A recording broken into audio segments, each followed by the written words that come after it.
to fight for black people. Brothers and sisters, I'm honored to be here. We are honored to be here. And anytime we're having anything in the New York area, we should be here. And we shouldn't just come here on one occasion. I have been here before. I've been on the march with December 12th. I've been through Harlem to see how our brothers and sisters stand up for Malcolm X and make sure Malcolm X never died, because what we say, our ancestors, our leader only died when we let them die.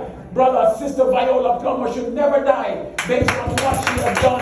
We keep her alive, keep her for a picture, keep them up, promote her, advocate for her, because she has done the work. She's one of those cubs that Mr. Garvey spoke about. So we have to be thankful, and I'm grateful for December 12th. I used to roam the street of Bedford-Stuyvesant. This is where I live. Fortunate to buy my first house. I was so proud. We paid $139,000 for it. Right over here in Jefferson. And Marcus Garvey. Old days. Yes, yes. And Marcus Garvey Boulevard. You hear the key word? Marcus Garvey Boulevard. So the President General Michael Duncan had to live on Marcus Garvey Boulevard. So I'm happy to be here, but I'm very proud, and I salute December 12th. And will continue to salute December 12th. Thank you, thank you, thank you. Brothers and sisters, let's not blame any black leader or less of a leader as can be until we have paved the way for them, until we have made the platform for them to stand on. Because what's going on in Africa right now, these guys in Africa, they can't stand up against the USA. I know what they did to Liberia.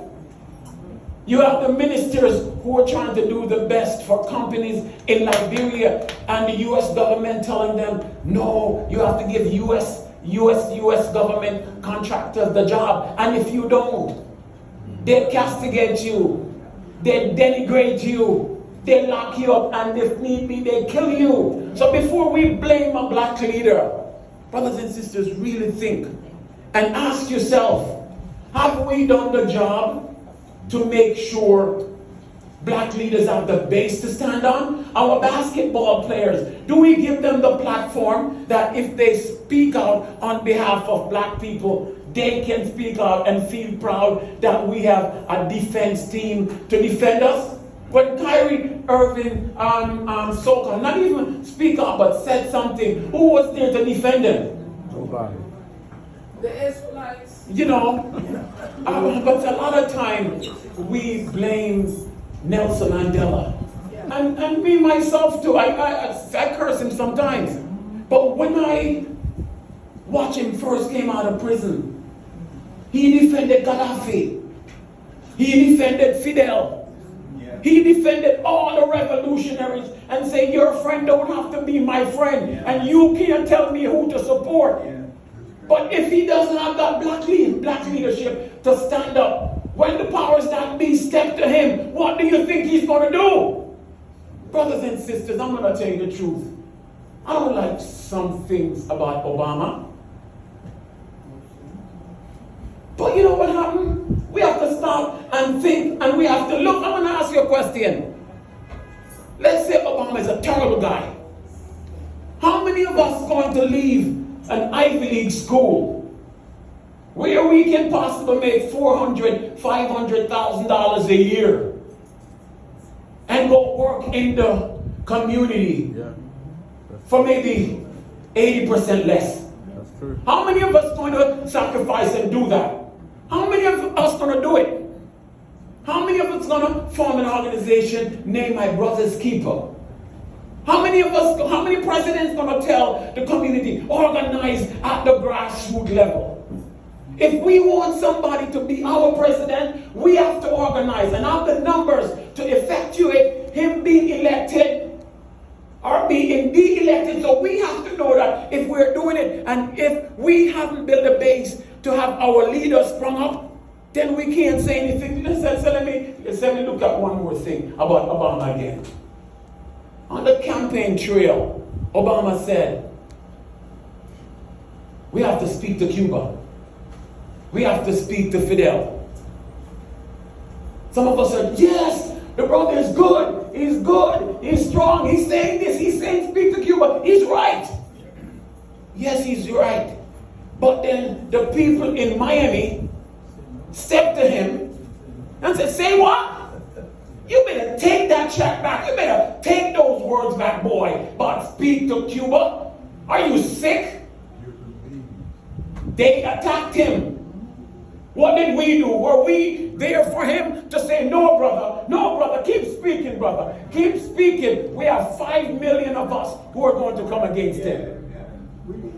Over and again, the brother said again, he said, Israel must go back to the 67 border. That's right, he said that. Oh, wow! This brother is serious. This brother is talking. The Jews in New York say what? What are you saying, boy? What are you saying, boy? You better take those words back. They were stronger than us. So you know what? Obama took his words back and he shut up. Because then he realized that these people control whether he gets elected, yes or no. There are a whole lot of elected officials in our community. I work for the city council. I was the chief of staff for James Sanders, and I got to realize that that brother was even the biggest sellout. And that's why I had to leave him. Being in the city council, Sister Viola was in the city council as the chief of staff for Charles Barron. And she stood up for African people. Charles Barron did. But some of us can't. But we have to ask ourselves, have we laid the platform to get the kind of elected officials that we want or we need for the community? Or we're just hoping? So if we haven't created the environment for them to exist, who we're going to blame? Look, Muhammad Ali told us straight. Told us straight. The white man can't be good. He cannot be good. And his God can't be our God. That's right. His God can't be our God. But he wasn't afraid to speak out. Jim Brown wasn't afraid to speak out. Because you know what? At that time, they had a mechanism to give them that support if they speak out. Now, if people speak out, what platform have we laid for them to stand up? To say, speak, speak, speak, when Marcus Garvey came to America. And Marcus Garvey came to the world with the spiritual gift of our ancestors, knowing that he was untouchable.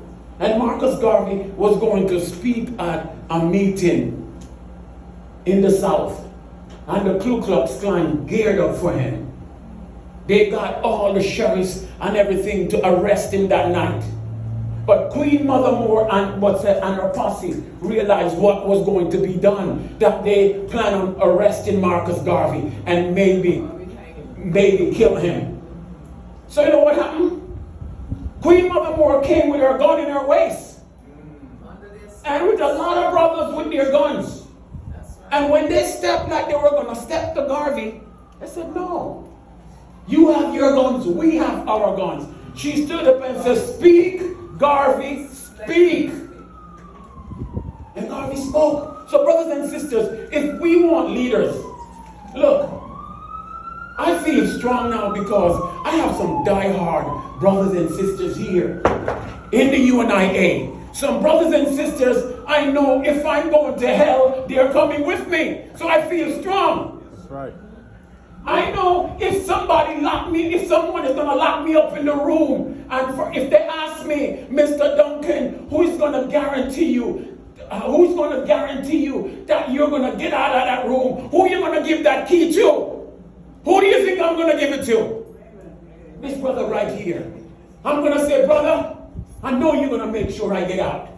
So we need many people like this. We need to be able to rely on each other, depend on each other, brothers and sisters. So let us think and let us become the platform for our people, because our people are looking for something to defend them, and that's what the UNIA did. Black people would go downtown Manhattan for a job in the 1920s. And what would the white people tell them, Brother Raymond? Go uptown to Garvey. He's got all the jobs. Go to Garvey. We got to do the same thing. That's right. We have to have rocks all over the place where we hire. We want to make sure every corner store is a rock. That's right. From Brooklyn to Detroit, every corner store should be a rock, brothers and sisters, and we can get it done. But brothers and sisters,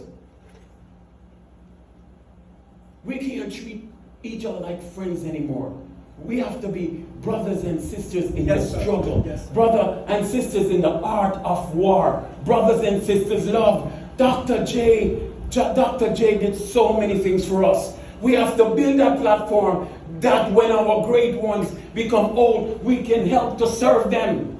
Serve them over and over again. But the platform is needed for all these people. So brothers and sisters, I want to thank you. It's a great night to be here. And before I close, since I'm here, you know I have to bring Mr. Garvey's voice here in Sister's Place. All right. There we go.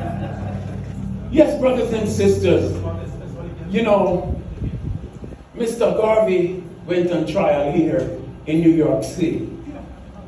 And while defending himself, he was getting the better of the U.S. attorney. He was getting the better of the U.S. attorney.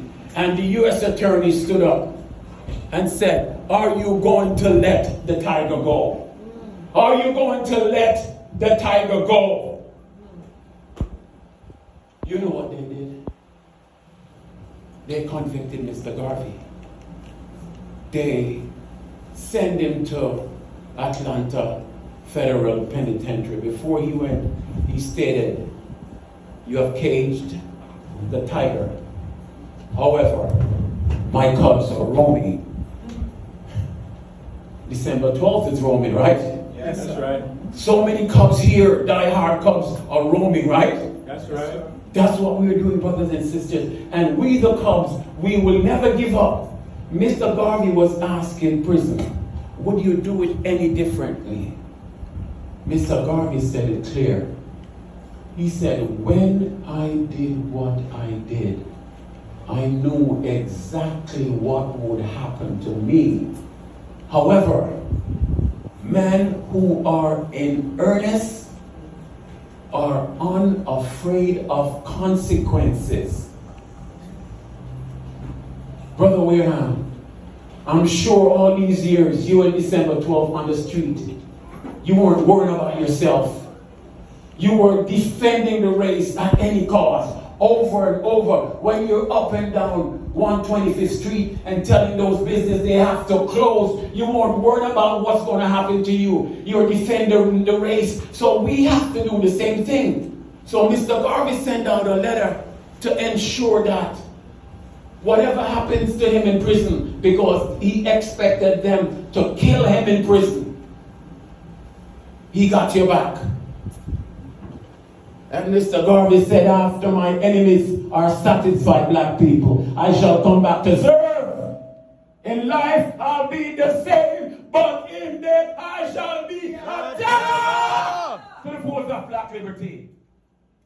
If death has power, count on me to be the real Marcus Garvey. If I may come in a cyclone, pestilence, or God would have me, don't you know I shall never desert you and make your enemies triumph over you? Would I not go to hell 1,000,000 times for you? Would I not cry at the footstool of the Lord omnipotent for you black people? Would I not walk the earth like the ghost of Macbeth for you? Then why be sad? Cheer up and be assured that if it takes 1,000,000 years, the sins of our enemies shall visit the 1,000,000th generation of those who hinder and oppress us. Black people, if I die in Atlanta, if I die in Atlanta, my work then shall only begin. For I shall live in the spiritual to see the days of Africa's glory. Look for me in the whirlwind. Look for me in the storm. Look for me all around you. And when I am dead, wrap me in the mantle of the red, the black, and the green. For with God's grace and blessing, I shall rise again. Yes. And bring with me countless millions who have died in the Caribbean, North America, and Africa to aid us in the fight for freedom, liberty, and life. Brothers and sisters, let us not give up our spirituality. Our spirituality is what they're afraid of, and they know. They know because our feet, we don't touch the soil anymore. We can't look at the sun and tell the time anymore. We could tell what's on the stars. We were able to demystify the stars, brothers and sisters. But we can't do it anymore. So they have given us their religion and taken away our spirituality to control us and to enslave us. But we have to control it. Listen to what Mr. Garvey said. And please understand. He told you that in life he'll be the same. But what is he going to be in death? A terror. He said, when I'm dead, look for me in the whirlwind. He's saying, look for me. What he's saying that? The spiritual world, we have power. But we could use our spirituality. We could use our ancestors for our benefit. But now we don't know to do that anymore. In Jamaica, they take away Webobia and ban it and call it evil. In Haiti, they take away voodoo and call it evil. And we buy into that system. But brothers and sisters, I'm just happy to be here tonight at Sister's Place, December 12th, and to be among some of the people who I revered since I was a young man living in Bed-Stuy.